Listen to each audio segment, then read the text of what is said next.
The Samsung Galaxy S23 FE, no longer known as the Fan Edition, probably for a couple of different reasons, just the FE now on this device here. Couple different ways to look at this. Number one, from a Samsung lineup perspective, I understand where this fits in. They needed something between the A54 and the regular S23. And that's why I think when I was doing those A54 videos, a lot of people commented and they said, hey, where's the A70 series? Where did that go? That's kind of where I like to be. And I think this is where that falls down, because it would be awkward to have an A70s type device in the $550, $600 range and then have something like this sitting at $630. I think that would create too much internal competition there. The other thing is, you could easily reach out, look at the marketplace, and be a little confused by this phone. And that's why I don't get into, over the summer, when the Nothing Phone 2 came out, and people were jumping up and down saying, why does this phone exist at $600 with the Snapdragon 8 Plus Gen 1 in it when I can get the Gen 2 in the OnePlus 11 for $600 the same price? Well, you can absolutely turn around and jump up and down and make that argument here. I doubt people will, because Samsung tends to get a pass on that stuff, but there's a reason why I ignore that. Because there's a lot of reasons why you'd pick up this phone at $630 or $600. Hopefully you can get a little bit of a deal there. That extra $30 that they threw in at the last minute was a little weird, but I think there's lots of reasons why you'd pick this phone up, and I think you should look at it in that light. So I don't put any stock in that, well, just take it on the spec and why should this phone be there? Because if you're looking at the Samsung ecosystem and you value One UI 5.1, you're looking at the enhancements of One UI 6, there's reasons why you'd pick up this phone over something like a Nothing Phone 2 or a OnePlus 11, especially when we're talking about software optimization and support, because OnePlus 11, I think OnePlus is lost in the woods. OxygenOS 14, I'm going to wait and see. I'm going to hold judgment on it, but I'm not really holding out hope. So that's why people could turn to a device like this. And Samsung needed something in that hyper-competitive kind of sub-budget flagship category. Google's got the Pixel 8 now. We talked about the Nothing Phone 2, the OnePlus 11. A lot of competition in that $600 range, giving you most of the performance of a flagship with not that $1,000 price tag. I was a little curious that Samsung didn't put the Plus version of the Gen 1 in here. Only because, not performance-wise, because I don't think it's a huge jump performance-wise, negligible, but because of the battery savings. Now, that said, I have not noticed the same battery issues on the S23 FE that I did on the S22 Ultra, which is why I was hesitant to begin with. The S22 Ultra, you'd sit there and watch it bleed away. Not overheating problems, but it gets slightly warm, so that ruins power efficiency a little bit. I have not noticed that in a few days with this. Now I'm going to let it settle in. I don't want to quote a battery number just yet.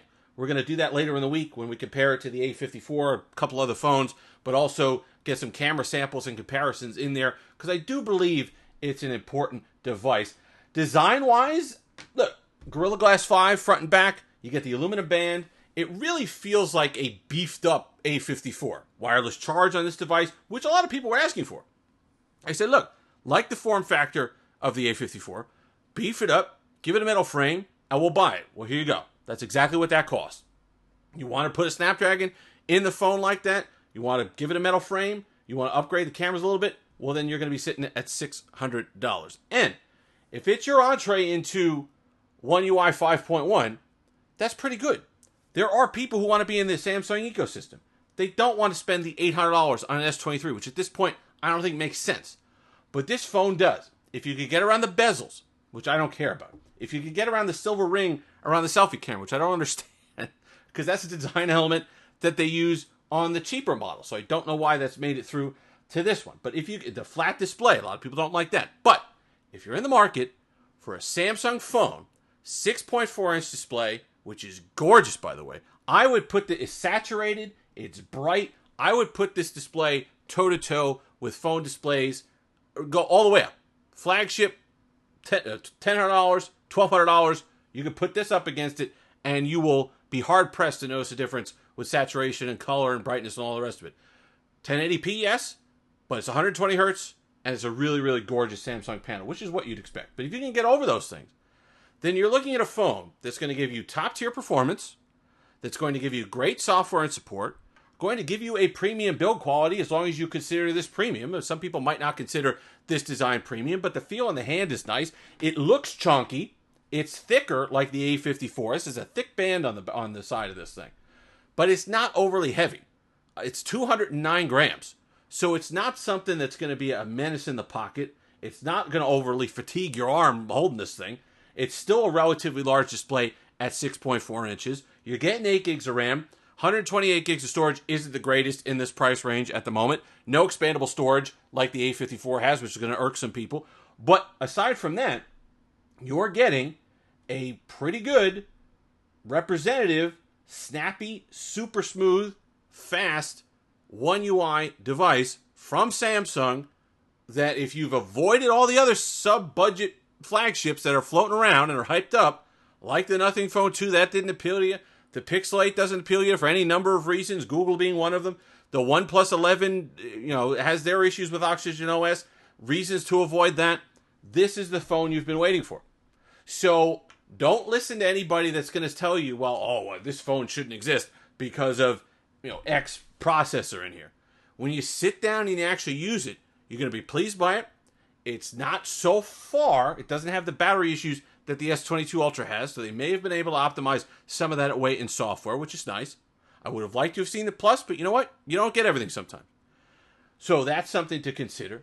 But otherwise, you're going to be looking at a device that's got a decent design. It's pulled the language in roughly with the same thing as the S23 lineup.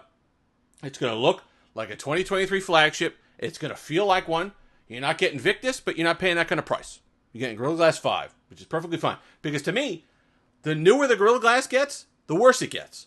Because it's designed to prevent shattering as opposed to designed to prevent micro scratches. Which, I'll tell you what, you're worried about shattering? Put a screen protector on it. Put a case on it. Micro scratches bother me a heck of a lot more than shattering glass. I don't drop my phone. I don't make a habit of that. I don't throw it all over the place. So I prefer the older versions of Gorilla Glass because they focused on micro scratching instead of just pure glass shatter. So that to me is something, because there are some versions of the newer glass that you look at it and it scratches, which drives me nuts. But other than that, relatively fast, good speakers. I like it. It took me, I was a little confused by it when I first picked it up. When I heard about the Snapdragon 8 Gen 1, I'm like, well, okay, that's all weird in that price range, being as everybody's kind of putting at least the Plus version in there. 8 gigs of RAM is fine. Some of the other stuff is fine. I looked at the design. I'm like, well, it's kind of like the cheaper models, but I get it.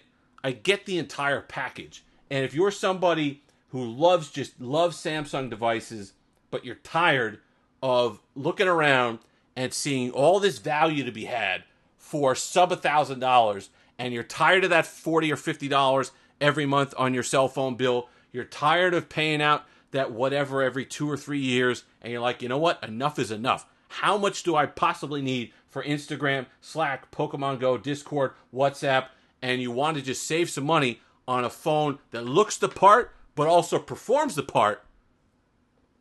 The S23 FE is for you. If you've made it this far, like, comment, subscribe, all that fun stuff. Lots more on this phone this week, compared against a whole host of devices. So lots going on there. Please tussle that subscribe button if I keep showing up in your recommended. We are on the push to 20,000. I'd like to get there by the end of the year, and I certainly need your help to do so. Until next time, have that Steve-licious day.